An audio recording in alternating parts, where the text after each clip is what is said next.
আচ্ছা, আমরা যারা প্রবাসে থাকি অনেকেরই বাংলাদেশে সেভিং অ্যাকাউন্ট থাকে। তো অনেকে আমরা কি করি, সেভিং অ্যাকাউন্টে টাকা জমা রাখতে রাখতে একসময় দেখা যায় 1 লাখ 2 লাখ টাকা, অনেক টাকা হয়ে এগুলা অলস টাকা পড়ে থাকে, কোনো ইন্টারেস্ট আসে না। তো আপনারা যদি ওই টাকাটাকে সেভিং অ্যাকাউন্টে না রেখে আপনি যদি একটা এফডিআর করে রাখেন, আপনি একটা এফডিআর করলে আপনি অন্তত 7%, 8%, 9%, বিভিন্ন ব্যাংক ভেদে বিভিন্ন রেট হতে পারে, ইন্টারেস্ট পাবেন। আর যদি সেভিং অ্যাকাউন্টে থাকে তাহলে হয়তো 1.5%, 2% বা 2.5% ম্যাক্সিমাম ইন্টারেস্ট পান। তো দেখা যায় আপনার টাকাটা পড়ে আছে কিন্তু কোনো লাভ হচ্ছে না।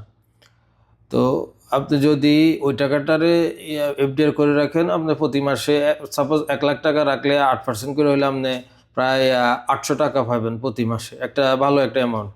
আর যদি আপনার হয়তো সন্দেহ থাকে যে হ্যাঁ আপনার এই টাকা যে কোনো সময় লাগতে পারে, তখন তো আপনি কী করবেন?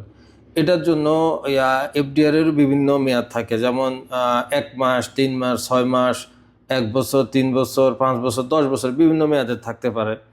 তো আপনি চাইলে 3 মাস মেয়াদের বা 1 মাস মেয়াদের করতে পারেন বা 6 মাস মেয়াদের করতে পারেন, যেটা আপনার সুইটেবল লাগে, যেটা আপনার কাছে মনে হয় যেন হ্যাঁ করলে ভালো। তো করলে কি হয়, হ্যাঁ আপনার কখনো টাকার প্রয়োজন হইলেও আপনি সাথে সাথে এটা উঠায় নিতে পারবেন। সাপোজ আপনি 1 মাস মেয়াদের করলেন, এটা অটো রেনু হতে থাকবে। আপনি যদি টাকা না উঠান, এটা অটোমেটিক রেনু হতে থাকবে। তো এদিক দিয়ে ফায়দা আছে আপনার। দেখা যায় আপনার অলস টাকা পড়ে ব্যাংকে রেখে তো কোনো লাভ নেই। আপনি যদি এটাতেই কিছু একটা ইন্টারেস্ট আসে, তা আপনার একটা আলাদা ইনকাম হইলো না।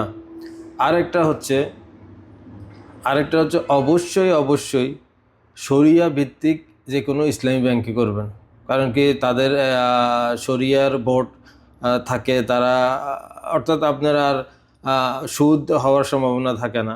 তো আপনি অবশ্যই শরিয়া ভিত্তিক যে কোনো ইসলামী ব্যাংকে এফডিআর করে রাখতে পারেন। 1 লাখ, 2 লাখ, 5 লাখ, 10 লাখ, যার যেই যতটুকু পারেন। তো এটা করতে পারলে আমার মনে হয় একটা এক্সট্রা ইনকাম হবে, আপনি লাভবান হবেন।